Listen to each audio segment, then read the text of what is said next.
네, 총선이 일주일 남았는데요. 막판 민심의 흐름 두 분과 짚어보도록 하겠습니다. 오늘은 김민수 전 국민의힘 대변인, 김지호 더불어민주당 부대변인 두 분을 모셨습니다. 어서 오세요. 반갑습니다. 반갑습니다. 네, 총선 딱 일주일 남은 상황인데 과거 발언으로 논란에 휩싸인 후보죠. 김준혁 후보가 사과를 했더라고요. 네. 좀 뒤늦은 감이 있다 이런 얘기도 있는데 어떻게 평가를 하십니까? 역사학자로서의 의견하고 공직 후보자로서의 과거 발언은 그 파급 효과가 매우 큽니다. 지금 상처받은 그 관련자 분들한테 진솔하게 사과하는 게 맞고, 민주당에서도 김준영 후보에게 그 발언이 부적절하며 해당 학교와 구성원들에게 진솔하게 사과하라 이렇게 권고했고, 좀 늦은 감은 있지만 사과문 자체는 진솔하게 했습니다. 네. 이번 사과 관련해서 당 차원에서는 어떤 입장인지도 궁금한데요. 민주당 김민석 선대위 상황실장 오늘 아침 어떤 얘기 했는지 들어보시죠. 김준혁 후보는 다들 보셨겠지만은 본인이 그 해당 문제에 대해서 굉장히 진지한 사과를 한 것으로 저희도 확인했고, 또 그 이후에 본인의 여러 가지 본인의 어떤 사과의 의사를 전달하기 위한 여러 가지 과정이 있을 것으로 알고 있습니다. 네, 일단 김민석 상황실장 얘기를 들어보면 뭐 당 차원에서 사퇴를 권고한다든지 뭐 추가적인 조치는 뚜렷하지 않은 것 같은데 어떻게 보십니까? 모든 게 뚜렷하지 않죠. 네, 그러니까 당 차원의 입장도 뚜렷하지 않고, 지금 김준혁 후보 같은 경우도 진지하게 사과를 했다라고 하는데 실제로 내용을 보면은 마다못해 사과를 했다가 맞습니다. 왜냐하면 불과 어제까지만 해도 나는 역사학자고 근거에 기반해서 이야기했다라고 주장을 했다가 예. 지금 당에서 이제 사과를 촉구하자 이제 마다못해 사과를 한 것이다라고 보는 것이 맞고, 그리고 이 발언 수위가 굉장히 국민들께 방송으로서 입에 담기 힘들 정도의 수준이에요. 그래서 지금 실제로 박 전 대통령의 외 종손들이 사자명예 훼손으로 지금 고소가 들어가 있는 상태고, 이제 아마 조만간에 이화여대에서도 법정 대응을 경고하고 있는 것 같습니다. 근데 지금 이 문제는 저는 최소한 두 가지 관점에서 좀 바라봐야 될 것 같아요. 예. 그러니까 김준혁이라는 후보, 이 개인적인 사람의 문제와 그리고 민주당의 성인식에 대한 문제, 이렇게 두 가지로 좀 나눠봐야 될 것 같습니다. 첫 번째로 김준혁 후보 같은 경우는 이게 머릿속에 잘못된 성인식이 정말로 가득한 사람이다. 그러니까 이 분의 사과 여부를 떠나서 이러한 분들이 국민의 대표가 되고 국회의원 배지를 달고 22대 국회에 들어갔을 때 이러한 부분들이 지속될 가능성이 굉장히 높다라는 판단이 듭니다. 그래서 이분의 사과, 그것도 진정성 없는 사과에 큰 의미를 둘 수가 없겠다라는 게 이제 첫 번째이고, 두 번째는 여성에 대한 잘못된 인식들이 민주당이 굉장히 팽배하다. 그리고 지금 이러한 사건들이 어떤 것들에서 나오냐면 박원순 사건이나 오고돈 사건, 이렇게 큰 사건이 있었음에도 불구하고 이 이후에도 계속해서 나옵니다. 그리고 이때마다 민주당이 거꾸로 피해자들을 2차 피해를 가하고 3차 피해를 가하고 이러한 형태를 보였기 때문에 이러한 가해자들 역시 사고 속에서 이 정도쯤은 민주당에서 괜찮구나라는 인식이 팽배한 상황이다. 그렇기 때문에 지금 현재 김준혁 후보 같은 사람들도 민주당의 국회의원 후보가 될 수 있었던 것이고, 이뿐만 아니라 동작에서도 류삼영 후보 같은 경우는 또 여성을 냄비에 비유했어요.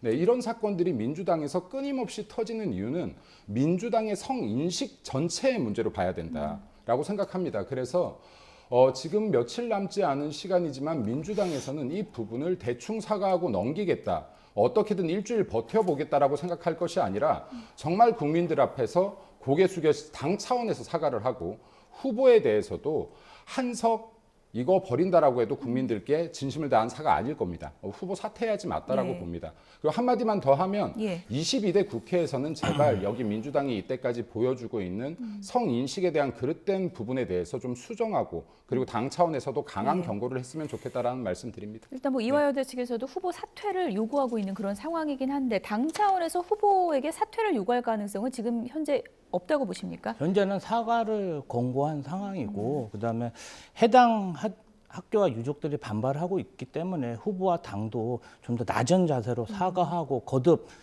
반성하고 성찰하고 이런 태도를 보이고 사실 이제 후보 등록하고 사전 투표가 이틀 앞으로 다가왔기 때문에 이 사항뿐 아니라 어떤 다른 정책적인 상황도 다 고려해서 유권자들이 현명하게 판단하실 거라고 알고 있습니다. 그리고 이제 이게 지금 방송 중이라 그 유상용 후보가 어떤 여성을 어떤 이렇게 비유했다는 표현은 본인이 한 게 아니고 지지자들이 어떤 웹자보를 홍보를 한 건데 이거는 본인이 한 게 아니기 때문에 인용한 것이다. 이러겠죠. 아니, 인용도 아니고 예. 그냥 그 사진을 합성해서 쓴 거거든요. 예. 지지자들. 그래서 김민수 대변인님 요거는 확인하시고 틀리다면 좀 정정하시는 게 좋을 것 같습니다. 예, 어떻게 이거는 사실을 좀 확인하고 가야 될 제가 부분인 봤을 것 때는 이 같은데요. 사건 예. 워낙 유명한 사건이라서요. 예. 본인의 입에서 나가지 않았더라도 지금 후보가 지금 이러한 인쇄물들이 나가고 있다는 것을 확인했으면 당연히 막았어야 될 일이고 그리고 이 부분에 대해서 냄비라는 표현 자체를 일본어로 또 바꿔서 나베라고까지 또 표현을 했는데 이런 것들은 명확하게 지금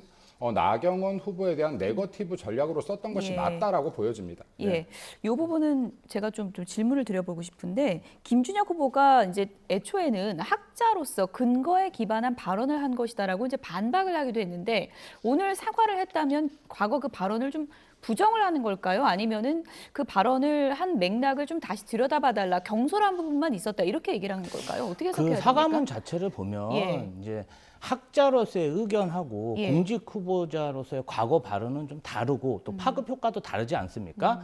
그 어떤 지금 관련 분들이 굉장히 심리적인 고통을 호소하고 모멸감을 느끼기 때문에 예. 이 부분에 대해서 정말 본인이 공직 후보자로서 진솔하게 사과를 하신 걸로 그렇게 보시면 될 것 같습니다. 문제는 이제 이화여대 측이나 이제 그 받아들이는 쪽에서 이 사과를 어떻게 받아들이냐 이 부분이 또 중요할 것 같거든요. 아까 성인식에도 문제가 있지만 또 하나 문제가 있는 것이 있습니다. 이게 유튜브 방송에 나가서 했던 말이거든요. 그리고 지금 여기 후보 본인도 이런 이야기를 해요. 유튜브 방송 중에 흥미 위주로 이야기하다 보니까 실수를 했습니다.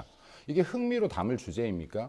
이 부분은 지금 유튜브를 통해서 지금 구독자들을 조금 올려보겠다는 정말 약간의 사익을 가지고 지금 이런 정도의 역사 왜곡을 할 수 있고 그리고 여성 혐오 발언을 할 수 있고 그리고 이렇게 여성 잘못된 인식들을 막 떠들어댈 수 있는 사람이라고 한다 그러면 예. 국회의원 배지를 달고서도 국민을 위한 대의 정치가 아니라 정말로 나한테 이득이 된다라고 하면 어떠한 발언도 서슴지 않을 수 있는 사람들이다. 이러한 사람들이 모여서 국회에 입성되면 결국에는 4년 동안 이러한 발언들로 국민들 가슴에 상처를 남긴다라고 예. 생각합니다. 오늘 아침 한동훈 위원장도 유세 현장에서 민주당이 뭐 여성 혐오가 일반화되어 있는 거 아니냐 이렇게 비판의 수위를 높였습니다. 얘기를 좀 들어보시죠.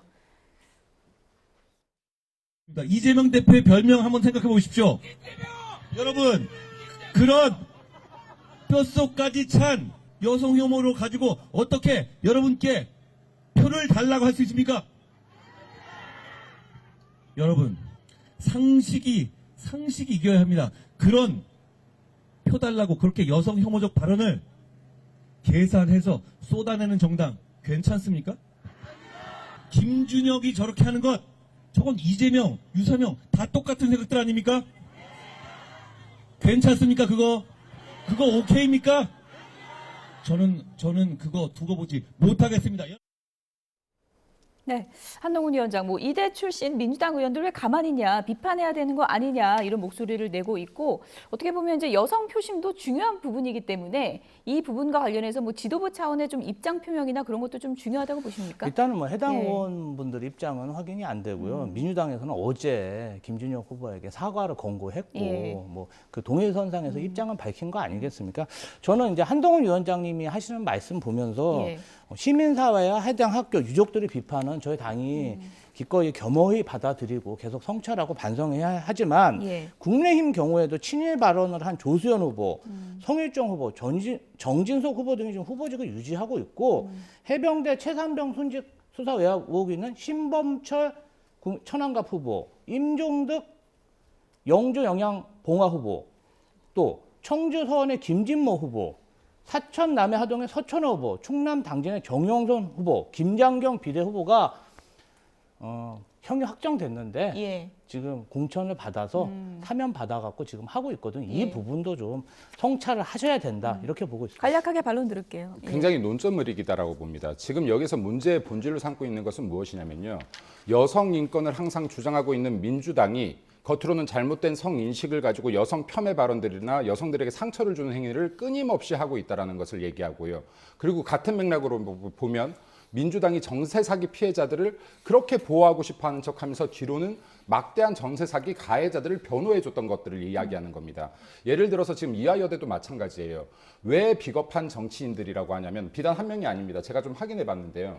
이화여대 출신 민주당 의원들이요. 강선우, 김상희, 서영교, 안기령, 양정숙, 안재근, 임재근, 네 너무 많아요. 네 그리고 김근태 또 부인분도 계시네요.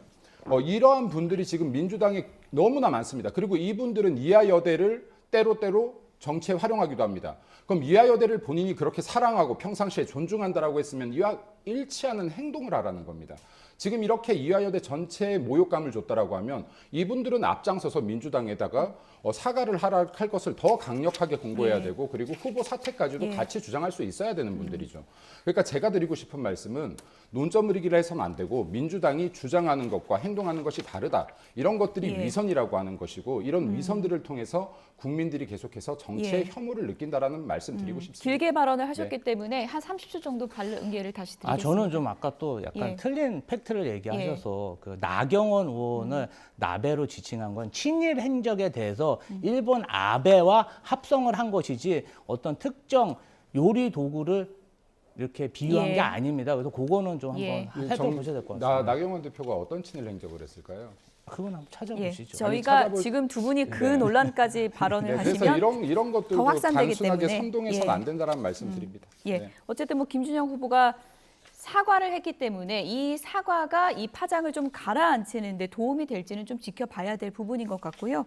선거 일주일 남겨두고 있는 상황인데 관심이 쏠리고 있는 지역구 중에 하나죠. 인천 계양을 명룡대전을 펼치고 있는 두 후보가 어제 TV 토론회를 가졌습니다. 함께 보시죠. 물가는 천정부지고 민생은 파탄났습니다. 경제 한마디로 폭망했습니다. 좋아진 게 없습니다. 이제 심판해야 합니다. 25년간 계양에는 지역 발전이 없다. 다시 말하면 그동안 계양의 정치인들이 도대체 한 게 뭐냐. 이구동성으로 주민들께서 말씀하십니다. 계양 지역에만 한 지역당 1,000억씩 지원을 하겠다. 정부 지원을 받겠다. 저는 이게 대통령이라도 그렇게 마음대로 할 수 없는 상황이라고 생각되는데 직접 확인하고 협의를 하고 일을 하는 길을 아는 사람과 말로만 하고 전혀 시도도 안 해본 사람과의 차이라고 생각합니다. 지금 우리 계양을에서 이 재개발 재건축을 추진하고 있는 그 지구나 아파트 이름 또는 그들의 요구사항이 무엇인지 알고 계신지. 글쎄요. 뭐 제가 구체적인 아파트 이름 이런 것들을 외우고 다니는 사람은 아니어서 제가 이름은 못 외웠습니다만 해당 지역에도 여러 차례 방문해 봤습니다. 네, 가장 관심이 쏠리는 지역구 가운데 하나인 인천 계양을의 명룡대전 두 후보 TV 토론에도 굉장히 지금 날선 신경전이 벌어졌거든요. 어떻게 보셨습니까? 하나만 눈에 딱 들어오네요. 제가 지역이나 아파트 이름을 외우고 다니는 사람이 아니다라고 했는데요. 얼마 전에 도봉구에서도 지금 동 이름을 몰랐던 후보가 있었죠. 근데 지금 민주당 이재명 당대표 같은 경우는 이게 지금 처음 출마한 곳이 아니에요. 무려 지금 재선제입니다. 네, 그런데 지금 이게 동이나 이름조차도 모른다 하는 것은 문제가 굉장히 있다라는 지금 판단이 있습니다. 그 정도로 관심이 없었구나 하는 생각이 들고요. 그리고 실제로 모를 수밖에 없다고 봐요. 지난 국회의원 임기 동안에 저분 개항이 없었습니다. 네, 법원에 있었어요, 주로. 그리고 여기에 정말로 그 한국일보였나요? 어디였나 정확하게 기간을 모르겠습니다만은 여기 의정활동에 대한 전수조사를 했던 것이 있어요. 거기에 보면은 이재명 대표가 의회 출석률이 뒤에서 4등, 네, 그리고 법안 발의가 뒤에서 2등 뭐 그랬던 것 같아요. 그래서 하위 평가 2%에 해당하던데 이분이 도대체 어떻게 민주당 기준에 상하위 20% 안에 안 들어가셔서 이렇게 출마를 하신지를 모르겠어요. 그래서 이분 자체가 지금 공천 과정 자체가 부당하기도 했지만 지금 재선이나 되면서 지역의 재개발 지역 이름조차도 되지 못한다는 것은 이거 개항을 주민들께서 예. 심각하게 보셔야 될 부분이다라고 생각합니다. 아무래도 원희룡 후보가 지역 이슈를 가지고 공세적인 질문을 많이 좀 퍼무는 모습을 저도 어제 지켜봤는데 네네. 지금 말씀하신 뭐 아파트 이름도 모르는 게 말이 되냐 이런 준비 부족 문제를 지적하는 거에 대해서는 어떻게 생각하십니까?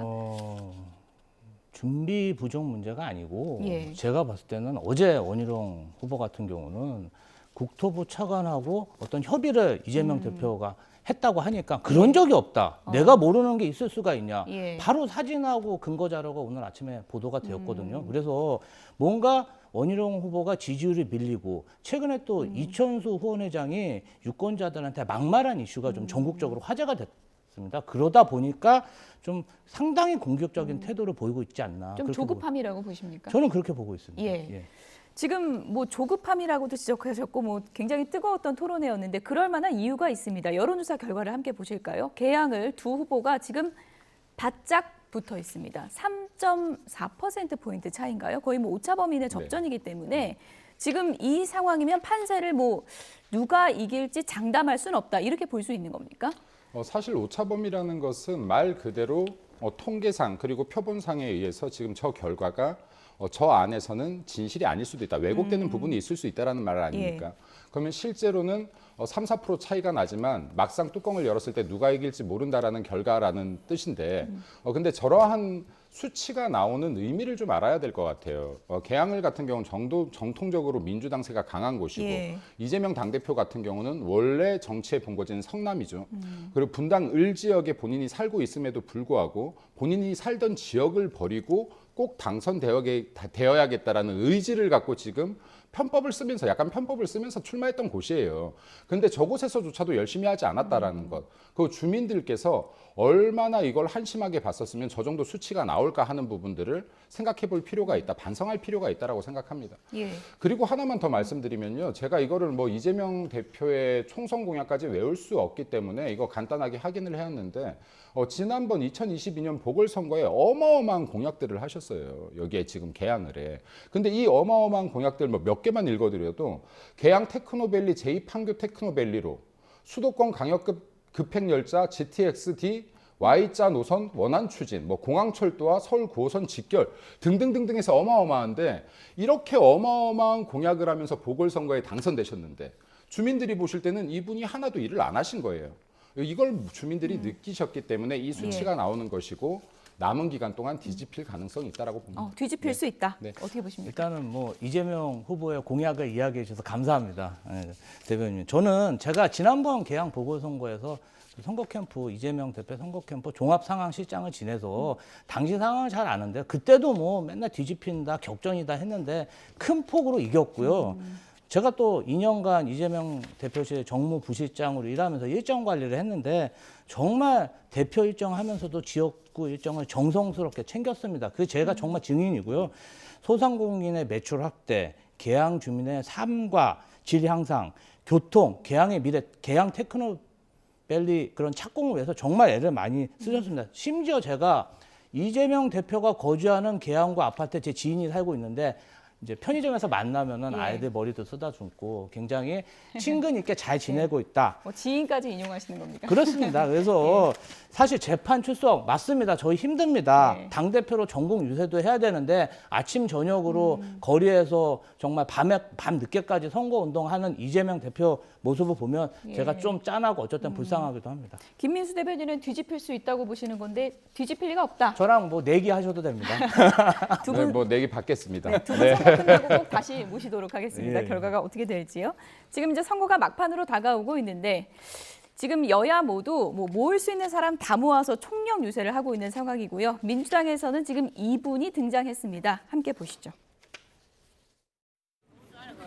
제가 이제 70평생 살면서 여러 정부를 경험해 봤지만 지금처럼 이렇게 못하는 정부는 처음 봅니다.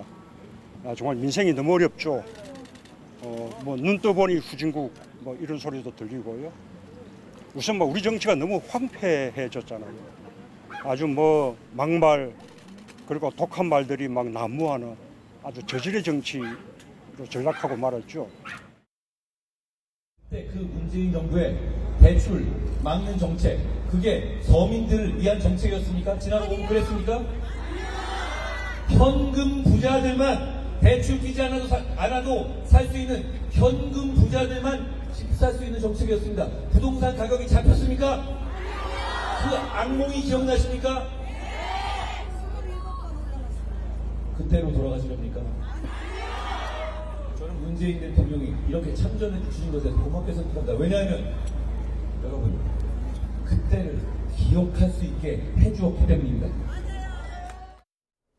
네, 선거 막판에 문재인 전 대통령이 직접 뛰어들었습니다. 지금 뭐 유세 현장까지 가서 지원 사격을 하고 있는 건데 부울경 지역을 지금 찾는다고 해요. 내가 이 지역 민심은 좀 힘을 보태겠다 이런 뜻일까요? 그런 뜻 아닌 것 같아요. 네.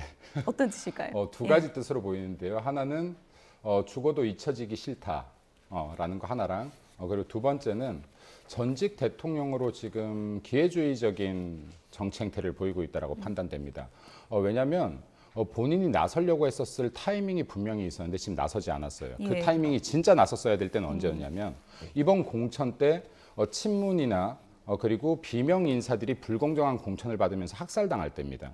이때 당시에 전통적인 민주당 당원들은요, 정말로 이 비토의 목소리가 높았는데 이때는 정말 이런 방구가 없다가 지금 민주당의 정치적 판세가 약간 유리한 것 같으니까 기존 대통령들 어떤 누구한테서도 볼 수 없었던 유세를 하고 다니는 현장까지 보이고 있는데요. 네, 이것은 지금 이 선거 이후에 본인의 또 입지 정도를 생각하는 예. 얄팍한 행보가 아닌가라는 일단은 생각이 듭니다. 그리고 저분께서 지금 이제 말씀을 하면서 이러한 정부를 본 적이 없다라고 하는데 본인이 집권했던 5년을 전혀 모르시는 것 같아요. 그러니까 실정을 진짜 모르시는 것 같아요. 그때 당시에 정말 살인적으로 폭등했던 집값, 네, 그리고 소득주도 성장으로 무너졌던 경제, 예. 뭐 정말 말하자면 한도 끝도 없겠지만 이런 것들을 진짜 모르실 수도 있다라고 생각되는 게 무려 94번이나 부동산 가격만 해도 조작을 했어요. 통계 조작을. 이러한 가짜 보고를 받고 있었으니 국민들이 얼마나 힘든지 본인 때 현안조차도 알지 못했던 것이 아닌가. 예. 그렇기 때문에 저렇게 뻔뻔한 대화들을 뻔뻔한 주장들을 할 수 있는 게 아닌가라고 생각합니다. 민주당 입장에서 문 전 대통령이 직접 이렇게 지원 유세를 하는 거 어떻게 의미가 있을까요? 아니 뭐 어떤 의미가 현직 있을까요? 대통령도 지금 지역 돌아다니면서 몇백 조씩 공약을 남발하고 다니는데 뭐 전직 대통령이 자기 고향인 그런 부산하고 경남에서 친분 있는 후보들 좀 도와주는 게 뭐가 문제가 되겠습니까? 그리고 저희는요 진짜 문재인 대통령 점잖은 분인데 얼마나 정권에서 괴롭혔으면 정말 이렇게까지 열심히 다닐까 싶고요. 이게 다 윤석열 정부의 업보라고 생각합니다. 전국적인 판세는 몰라도요. PK 부산 경남에서는 굉장히 바람을 일으키고 있고요. 그다음에 조국 혁신당도 돌풍을 일으키고 있죠. 예. 여기에 임종석 실장, 김부겸 선대위원장, 이탄희 의원까지 가세하면서 PK에서 한번 민주당이 한번 해볼 만하지 않나 이런 자신감을 지지자들이 조금씩 갖고 있습니다. 명문 정당으로 가는 겁니까? 우리는 뭐 처음부터 명문 정당입니다. 믿는 분도 있고 안 믿는 분도 계시겠지만 예. 지금 이런 상황에서 박근혜 전 대통령도 선거에 뛰어들 수 있다 이런 기사가 있던데 진짜 그런가요? 전직 대통령들은 사실은 국민 통합을 위해서 많이 목소리를 내요. 그리고 당연히 본인들의 진영에 어느 정도의 움직임은 하겠지만 이렇게 지금 현 정부를 비토하면서 유세까지 하고 다녔던 대통령은 대한민국 역사에서 찾아볼 수가 없다라는 말씀을 드리는데 문재인 전 대통령이 이렇게 유세하는 건 사실 저희 쪽에서는 좋은 조건이라고 봅니다. 왜냐하면 저렇게 단임으로 인해서 문재인 정권 5년간의 실정이 더 드러날 수 있고 다시 한번 되새김할 수 있는 기회 주시는 것 같아요. 박근혜 전 대통령 같은 경우도 당연히 움직이시겠지만 이러한 행보는 아닐 것이다라고 판단되어집니다. 보다 좀 소극적인 행보일 것이다. 이렇게 아니요. 보시는 전직 거예요? 대통령으로서의 예. 품위를 지키는 행보일 것이다라고 예. 말씀드리고 싶습니다. 네. 총선 일주일 남았는데 끝으로 두 분께 좀 공통으로 이거 좀 질문 드릴게요. 이제 판세가 많은 분들이 궁금하실 텐데 한동훈 위원장이 이런 얘기를 오늘 해드렸고요. 전국 판세 보면 지금 55곳이 박빙인데 26곳이 수도권이고 박빙 지역에서 우리가 진다면 개헌선 저지가 어렵다라고 얘기를 했는데 이거 진짜일까요? 엄살일까요? 어떻게 보십니까? 그거는 뭐 천부당 만부당한 말씀이고요. 예. 과거 50년가도 그런 일이 없었기 때문에 앞으로도 그런 일은 발생하지 않습니다. 엄살입니까? 그럼요. 이 민주당이 약간 우세한 거지 박빙 우세를 가지고 저렇게 침소봉대를 하니까 사실 좀 정부 여당 자신감을 보여줘야 되는데 좀 너무하신 것 같아요. 예, 너무한다. 엄살 아니냐? 어떻게 보세요?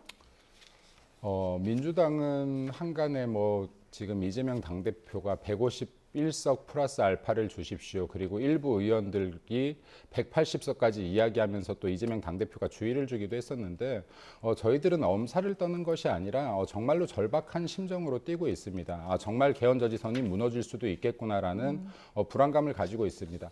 마지막까지 국민의힘이 최선을 다할 테니 국민 여러분들께서 정말 앞으로의 대한민국을 위해서 옳은 결정 내려주시길 간청드리겠습니다. 열심히 하겠습니다. 여야 네. 대표가 뭐 이제 경합지를 찾아서 뛰지 않을까 싶은데요. 총선 관련 소식은 내일도 자세히 전해드리겠습니다. 지금까지 김민수 전 국민의힘 대변인, 김지호 민주당 부대변인 두 분이었습니다. 고맙습니다. 감사합니다. 감사합니다.